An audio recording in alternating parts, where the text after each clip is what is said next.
और कुछ, ये सब आपने अपनी सुविधा के लिए, ये बड़ी पोस्ट है, ये छोटी पोस्ट है, ये बड़े ब्राह्मण है, ये छोटे ब्राह्मण है, ये बड़े क्षत्रिय हैं, ये छोटी जात के, ये बड़ी जात के हैं, ये कारोबार करने वाले हैं, खेती करने वाले, ये आपने अपनी समझ के लिए ये नामकरण सुविधा के लिए रखे। उसकी तरफ से न खेती है न दुकान, न उसकी तरफ से ब्राह्मण, न उसकी तरफ से क्षत्रिय, न उसकी तरफ से हिंदू, न उसकी तरफ से मुसलमान, न उधर से अंग्रेजी है, न उसकी तरफ से हिंदी, न उसकी तरफ से ये कुछ, कोई झगड़ा नहीं।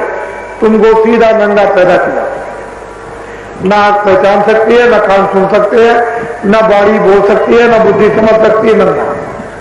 और माताएं बच्चे को नंगा खिलाती है, उसे क्या शर्म, उसे क्या बोल कि मेरी मां, कुछ नहीं। तुम्हारी बुद्धि जब जगी और जगाई गई, धीरे धीरे धीरे धीरे धीरे धीरे शिक्षा से जागते जागते तुम्हारी बुद्धि जाग गई, और जितना तुमको भौतिक ज्ञान था उसका थोड़ा सा संक्षेप में बोध कराया गया, वो उतने में फंस गए। लेकिन उसी में फंसे रहे फंसे रहे फंसे रहे। जब जाने का वक्त हुआ तो हिंदी, अंग्रेजी, उर्दू, संस्कृत, ब्राह्मण, क्षत्रिय, वैश्य, चूड़ा, चमार, मुसलमान, हिंदू सब उतार के रखवा लिया और कहा कि देखो नंगे आए नंगे जाए। अब बोलो क्या था? कुछ नहीं था। दुनिया बनी और बिगड़, दुनिया तुम बसे और तुमने बसाई और तुमने बिगाड़ दी, चले गए वहां। इतना खेल है, इसके आगे कोई खेल। आप देखते रहे कितने लोग जा रहे हैं, आपको ये नहीं मालूम महात्माओं ने कितने कष्ट उठाए। राम पर भी 3 तलवारें चली, कृष्ण भगवान पर भी 3 तलवारें चली, कबीर और रैदास को भी लोगों ने सताया, गुरु नानक इत्याद को, तेग बहादुर को भी सताया। ऋषि मुनि महात्मा हमेशा इस धरती पर लोगों के इन पापों को दूर करने के लिए और उन पापों को अपने ऊपर लेकर कष्ट झेलते हैं और इस दुनिया को हल्का करते हैं। ये कष्ट महात्मा ही उठा सकते हैं, दुनिया तो खत्म हो जाएगी सेकंडों में। आपको मालूम नहीं, हमारी धर्म क्षेत्र धरती है जहां पर बड़े बड़े सिद्ध, बड़ी बड़ी शक्तियां यहां पर आई, उनके पदार्पक पृथ्वी पर पड़े, ये रज पावन पवित्र हुई, इस रज में शक्ति प्रवेश हुई। ऐसी शक्ति है तो आपको वो इतिहास याद नहीं है, याद आपको करना चाहिए कि क्या हो सकता है। इसलिए इस अनमोल नक्षत्र को आप छोड़ना। जो नए लोग आए, जो सुबह जिन्होंने नहीं सुना, मैं उनको और आपको ये बात फिर याद दिलाना चाहता हूं। अगर समाज का सुख, समाज की शांति, देश का सुख और देश की शांति, मानवता का सुख और मानवता की शांति, मानव चरित्रों का निर्माण और मानव चरित्रों का आदर और मानव चरित्रों का सम्मान और मानव चरित्रों की कीर्ति की यदि आप लोग वास्तव में स्थापना करना चाहते हो और ये चाहते हो कि भोजन और कपड़े, अन्य शारीरिक रक्षा संबंधी वस्तुएं ये हमको उपलब्ध हों, हमारे बच्चों को या मानव को, तो आप सब लोग शाकाहारी बने। शाकाहारी आपको बनना पड़ेगा। आप रो करके बनो, आप हंस करके बनो, आप गा करके बनो, आप चिल्ला करके बनो। एक वक्त और समय उसके संकल्प का आ रहा है। मैं कोई पागल नहीं था। अयोध्या में एक जग किया और आपको जग की व्याख्या बताई। अहमदाबाद में एक जग किया और उसकी व्याख्या बताई। काशी में एक जग किया, उसकी व्याख्या बताई और ये बताया कि बुद्ध सिद्ध हो गए। बीच में और भी बड़े बड़े कार्यक्रम हुए। बड़ी संख्या में सबको मालूम है।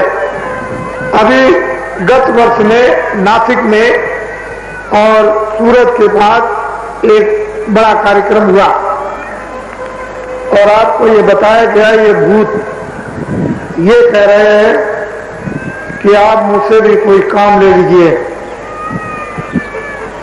इन भूतों से जो जगहों में सिद्ध किए गए हैं, जो जगाकर और जो ये कहने लगे कि मुझसे भी कुछ काम लीजिए, तो इनको यही कहा गया है कि आप जो समझो वो तो अपनी समझ से करो, लेकिन जब वक्त और समय आ जाएगा तो आपसे काम ले लिया जाएगा।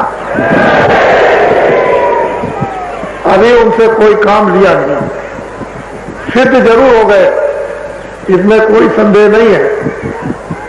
तो जो चीजें जिस प्रकार से इस भौतिक कामों से दुनिया को उसकी शिक्षा देने के लिए कि ताकि वो शिक्षा जो मानवता की है उठने की वो खत्म ना हो जाए, उसी के अनुकूल और उसी तरह की पद्धति में लाकर अगर आपके सामने कोई चीज दी जाएगी और आपके सामने कोई चीज रखी जाएगी और आप में प्रवेश किया जाएगा और उसका जो कुछ भी अर्थ है अनर्थ वो जब बताया जाएगा तभी आप उसको समझ सकोगे। बड़े बड़े सिद्ध बैठकर जंगलों में भी सब कुछ कर सकते हैं, लेकिन उसका उपयोग नहीं हो सकता, उसका इतिहास नहीं बन सकता। बैठ के कर दिया किसको मालूम। लेकिन जब मैदान में कोई काम किया जाता है तो उसका इतिहास बन जाता है। तो शाकाहारी का मतलब केवल क्या है उसको सब लोग सुनो। हम मानव मात्र को जो भी इस मनुष्य शरीर इंसानी जामे में जो भी इंसान रहते हैं उस खुदा के बनाए भगवान के बनाए, इनमें रूहें और जीवात्माएं रहती हैं। हम उन इंसान और मनुष्यों को सबको ये बताना चाहते हैं कि खुदा की तरफ से और पैगंबरों की तरफ से या भगवान की ओर से और सिद्धों और योगियों की ओर से कोई भी ऐसी तालीम और शिक्षा आपके लिए नहीं है कि आप बुरे काम करो। ये किसी तालीम और शिक्षा नहीं। शाकाहारी किसको कहते हैं उसको फिर सुनो कि दूध जितना भी पी सकते हो पियो, घी जितना भी खा सकते हो खाओ, फल सूखे गीले जितने भी खा सकते हो खाओ, सब्जियां जितनी भी खा सकते हो खाओ, और अनाज जितने भी खा सकते हो 1000 बार खाओ, और कपड़े जितने भी पहन सकते हो 1 लाख कपड़े पहनो। इसको कहते हैं शाकाहार। ये है आपका शाकाहार। इससे मन बनता है, इससे बुद्धि बनती है, इससे विचार बनते हैं, इससे भाव बनता है, इससे श्रद्धा बनती है, हृदय से बनता है, हृदय में पवित्रता आती है, महात्माओं के उपदेश समझ में आते हैं। और ये शाकाहार यदि आप इसमें नहीं प्रवेश होंगे तो आप समझ लो बुद्धि भ्रष्ट हो जाएगी, मन भ्रष्ट हो जाएगा, चित्त भ्रष्ट हो जाएगा, अंतःकरण भ्रष्ट हो जाएगा, इंद्रियां भ्रष्ट हो जाएगी, आंख भ्रष्ट हो जाए, कान भ्रष्ट हो जाएंगे, जबान भ्रष्ट हो जाएगी। तो बोलो फिर क्या होगा? फिर कर्म का अंबार, पापों का अंबार, अत्याचारों का अंबार जब तुम्हारे सिर पर लग जाएगा तो कौन उतारेगा? कोई माई बाप तो उतारने आने वाला नहीं कि उतार देगा, कोई दोस्त मित्र तो उतारेगा। धन और दौलत भी नहीं उतार सकते। तीर और तलवार और तोप ये भी नहीं उतार सकती। वो तो बच्चे, ये तो आपको बोलना पड़ेगा, ये तो आपको उठा। इसलिए देश के प्राणियों, ऋषियों मुनियों का देश और उनकी शिक्षा आज भी धर्म पुस्तकों में चरितार्थ है। और किस तरह से गृहस्थ आश्रम का यापन करना चाहिए, गृहस्थ आश्रम में कैसे रहना चाहिए, ये सब कुछ है। और इस समय पर गृहस्थ आश्रम में ही रहने की जरूरत और आवश्यकता है। साधु सन्यासी बनने की कोई जरूरत नहीं। ये आश्रम सर्वश्रेष्ठ है, अति उत्तम है। इस आश्रम में रह करके यदि आपने जान लिया कि गृहस्थ आश्रम में कैसे रहा जाएगा, उन वसूलों और नियमों को आपने समझ लिया और उसके अनुसार यदि आपने अपने आप को ढाल लिया, तो इस गृहस्थ आश्रम से बड़ा कोई भी आश्रम नहीं है।